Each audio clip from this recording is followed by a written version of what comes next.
บังเลยครับอาบังก็คือหน่อไม้เนาะหน่อไม้ยังนี่อาบังยังเกินชุมเจ้าเลยหน่อไม้ยังเกินมาได้ใช้ละเบิ่งไหมยิงต้องมาจากหน่อไม้อาบังบ่นั่งยังเจ้านะ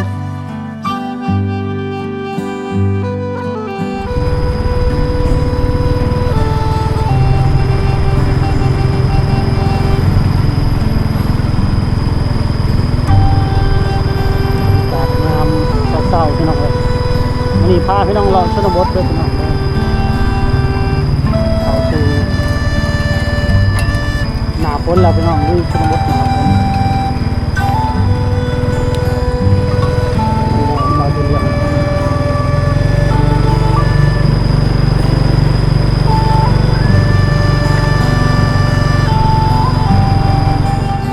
สบายดีพี่น้องยินดีต้อนรับเข้าสู่ช่องบ่าวจอยพาเที่ยวพาเลาะพาชมวิถีชนบทในเมืองลาวเนาะเขตเมืองเซโปนแขวงสะวรรณเขตเนาะก็ต้องขอกราบขออภัยหลายที่เฮาบ่ค่อยได้ลงคลิปพี่น้องเนื่องจากว่าบ่ค่อยมีเวลาพี่น้องเนาะก็ฝากกดไลค์กดติดตามไว้เด้อพี่น้องเด้อชมวิถีชีวิตในชนบทลาวเนาะเขตเมืองเซโปนแขวงสะวรรณเขตจะเป็นลาวใต้ทางแขวงสารวันเดี๋ยวเฮาสิพาไปเลาะไปเที่ยวพี่น้องเข้าสู่หน้าฝนแล้วเนาะพี่น้องเนาะมันจะมีบรรยากาศเขียวงามเพราะว่าหน้าฝนนี่งามพี่น้องเนาะ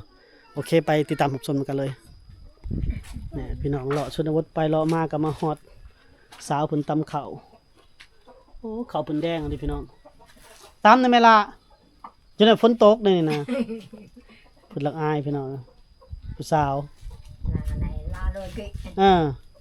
เพิ่นไปเฒ่าเพิ่นก็หยิบกระสอบบ่แม่เฒ่าหยิบกระเป๋าอองหยิบนี่สิไปอ่องหยังเจือบ้างอ่องหน่อไม้พี่น้องเอาอันนี้ก็ตำเนาะได้แม่นี่ไปตำซอยกันได้แม่อ้าวเป็นคนสมัยใหม่ต้องกล้าแสดงออกได้ล่ะเอ้ยเสร็จสังอายเฝ้านี่แล้วเจ้าบ่แล้วจักเทื่อนี่ฝนตกมาอีกเฝ้าตำเด้หลานเจ้าบ่แม่เฒ่ามาตำอยู่นี่เนาะผู้แสบผู้สาวจบดีเลยพี่น้องเอ้ยโอ้ยเสียดายเลยเนาะคนก็งามเลยเมื่อปีหนาวพี่นะโอ้ยตายแล้วเนาะเดี๋ยวสิหาผู้บ่าวให้นี่ไม่อยากได้บ่นี่พี่น้องพุ่นตำแล้วส่วนหนึ่งโอ้ยเสียดายเลยเนาะเป็นผู้สาวงามจับเจือปัญญาณกล้องซ้ำ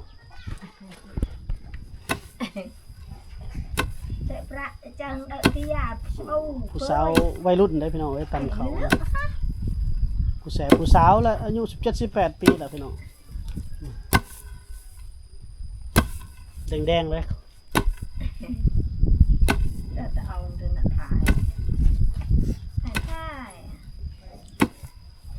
โอ้มืดฝนมาขักเลยพี่น้องมันเนี่ย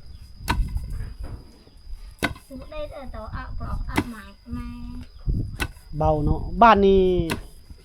มีไฟฟ้าแล่นกายอยู่พี่น้องแต่ว่ายังบ่ได้สมใส่ไฟฟ้าเด้ยังบ่ได้เอามาแบ่งลงก็เลยตำเขา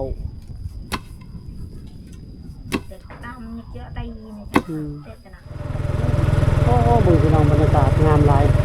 หน้าฝนเด้แต่บ่มีกิจกรรมเนาะเพิ่นไปให้หมดแล้วสำนึกไปปลูกเขาให้เบิดพี่น้องต้นไม้บ้านต้องได้พบพ่อเขาเจ้า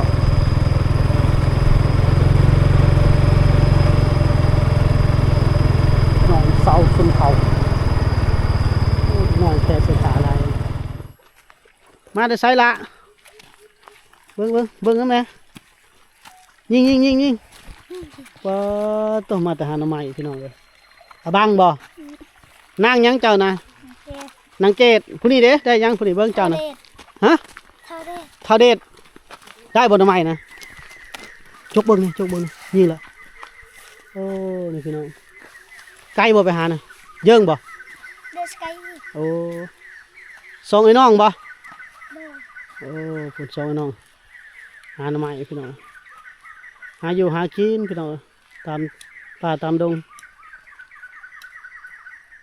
โอ้เสียงนกฮ้องก็กุกวักกุกวักดูนกอะจักเสียงนกอย่างนั้นพี่น้องเนาะฝนก็สิตกห้ำเฮา ฝนก็ตก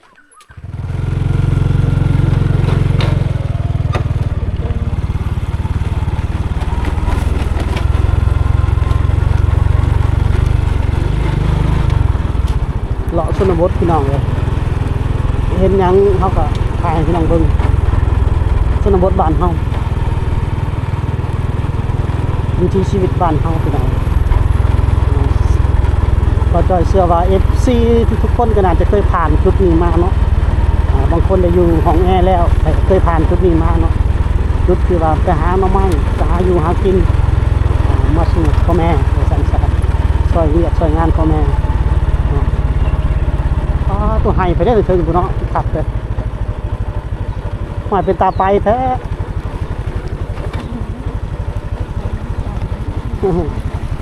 แม่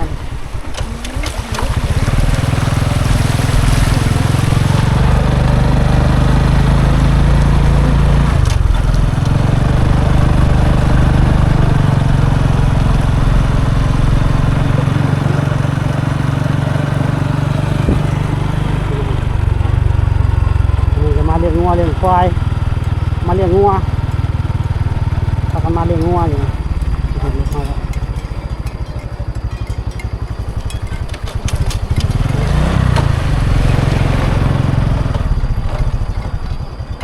จอบคนก่อน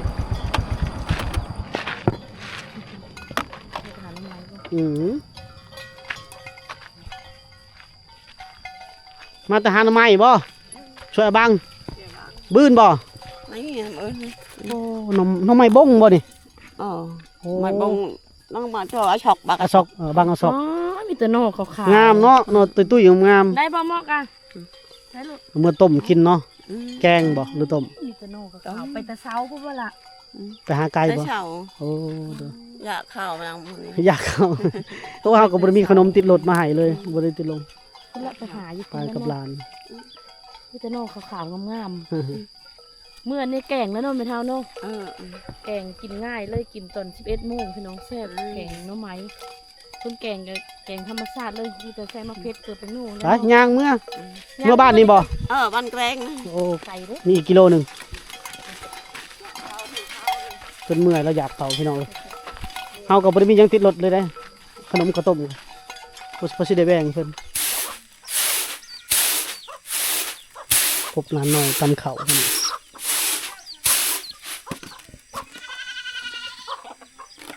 ตำข้าวยามบ่ายสาม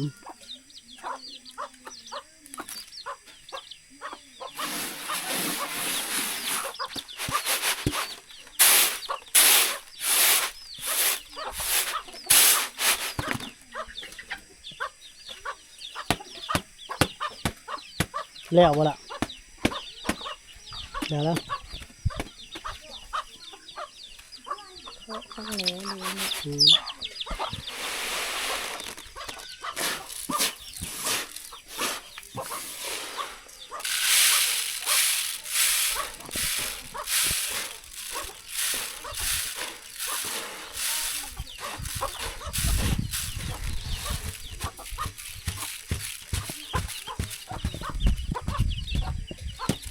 กระดงใหม่กระยังใหม่เนาะ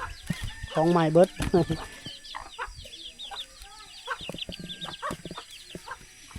ปวดเมื่อละ สิ้นคักเลยเนาะ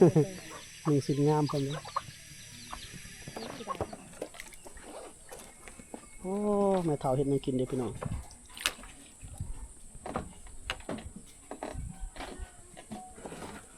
ตาจาบังบ่แม่เฒ่าอาบังก็คือหน่อไม้เนาะหน่อไม้หยังนี่อาบังหยังก็เอิ้นซุมเจ้าเอิ้นน่ะหน่อไม้หยังเจ้าเอิ้น บางนอกดังบางตังชรายบางก็เตา หน่อไม้หุ่นไห้พี่น้องน่าจะเป็นหน่อไม้สอดหน่อไม้สอดหน่อไม้นะหน่อไม้ไผ่หน่อไม้สอดพี่น้องแม่เฒ่าเพิ่นเว้าภาษาชนเผ่า ภาษาบลู thôi gọi xe này biết là đòi nói làm chăng giờ bơ thai là tay on ít bơ là tay on trong thô ăn là tạ bò mà trong chuồn cà phê là tên เพิ่นเฮ็ดหน่อไม้แม่เฒ่าเพิ่นพี่น้องแกงกินมื้อแรงนี่เนาะแกงกินตอนบ่ายผู้กำลังข้างหม้อพี่น้องบ่ได้แรงไว้ทางใน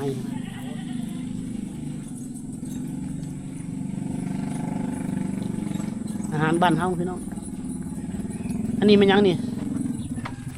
เฮ็ดเนาะโอ้เฮ็ดอันนั้นเฮ็ดกับเฮ็ดหูหนู nặng rôm vậy đó nè cái tăn. ta đang mà ลูกหลานไปหาแล้วเพิ่น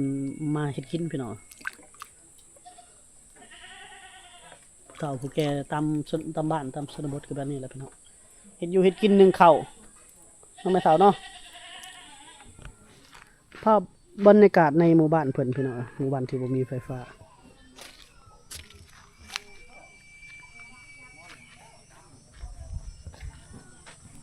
หมู่บ้านที่บ่มีไฟฟ้าหมู่บ้านที่บ่มีน้ำประปาพี่น้อง ไปถามหาน้ำประปาไปเจอสายไฟฟ้าก่อน ไฟฟ้ายังเข้ามาบ่ถึงเนาะ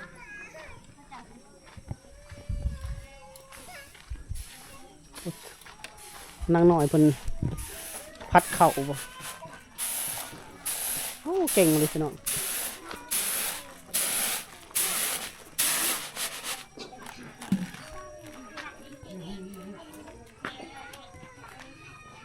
ซ้ำนี่ฮู้จักพัดเข่าตำเข่าเองนะพี่น้อง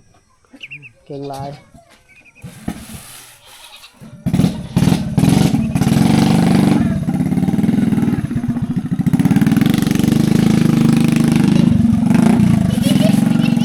ละเหมาะปิ่นมาตั้งพี่ปิ่นมาตั้งพี่ปิ่นมาตั้งนี่เห็ดงาม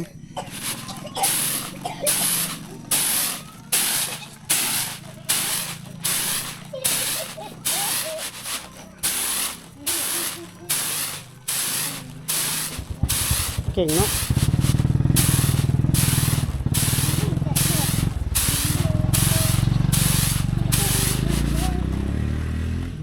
แล้ว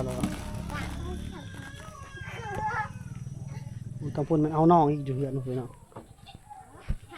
ร้านน้อยในชนบทนี่เพิ่นให้เอาน้องเอาหนุ่มเลยนะสามารถเฮ็ดเวียกเฮ็ดงานซอยพ่อแม่ได้อันนี้น่าจะเป็นกระสอบเข่าเขาเกี่ยวมาพี่น้องเกี่ยวเข่าหน้าปังมา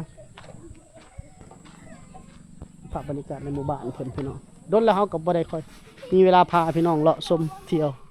หมู่บ้านเขาเจ้าเอาพาเลาะก่อนเล็กๆน้อยๆพี่น้อง เพิ่นนางน้อยนี่นะ อ๋อด้านหลังนี่ปลูกมะกาแฟพี่น้องท่านด้านหลังเป็นน้ำห่วยเด้อเนี่ย แต่บ้านเพิ่นนี่อยู่เลยเราเออ มันไม่หญ้าเลยได้ผมเป็นดินหลอดแต่ว่าปลูกมะกาแฟโซลาร์เซลล์ป้าต้องขวดน้ำเต้า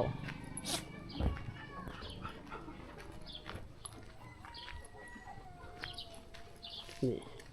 หมดหมู่บ้านก็จะมีเฮือนงานอยู่2-3 หลังประมาณเนาะบ้านเดิมๆ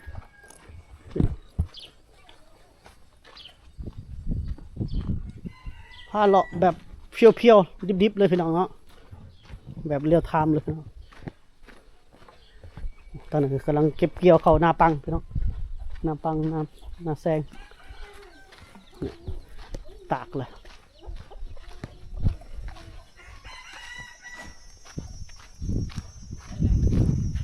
ตากแล้วพี่น้องเนี่ยกำลังเกี่ยวเขาหน้าเก็บเกี่ยวเขาหน้าแซงหน้าปัง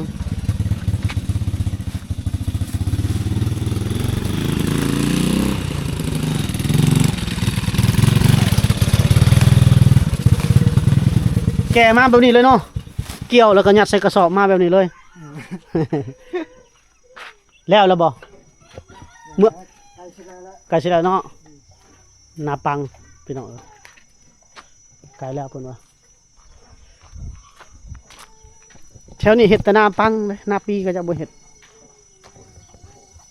นาปีแหละมันบ่งามเขาได้เขาบ่หลายเหตุผลที่ว่าเขาบ่งาม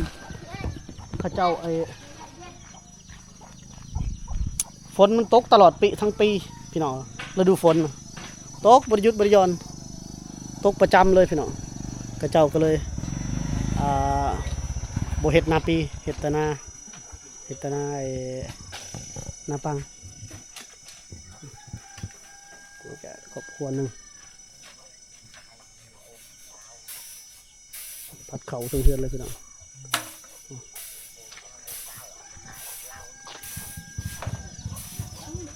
เป็นจุ่มเป็นจ้อมหนึ่งเลยอยู่กันแบบนี้เลยพี่น้อง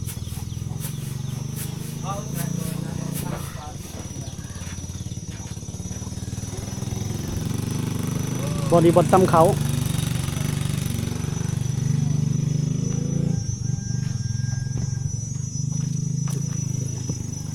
แถวนี้ต้นมะกาแฟปลูกหมดเลย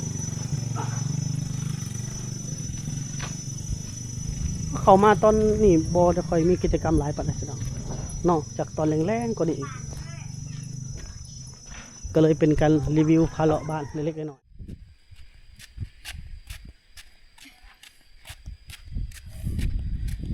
โอ้นางหน่อยนี่ไปหาบน้ำมาบ่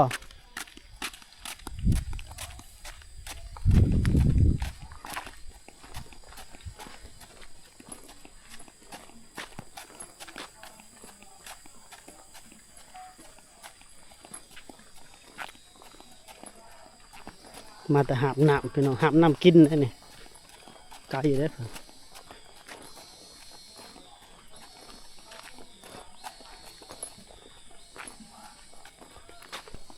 ไปเอา300-400นี่แมตรผลพี่น้องจึงได้น้ำกิน หลังใดเพื่อนคนนั้นไม่รู้ได้ว่า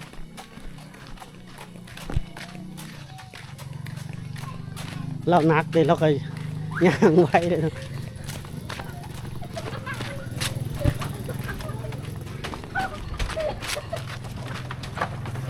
ว้ายแต่เพื่อนมันยังกระทึกอยู่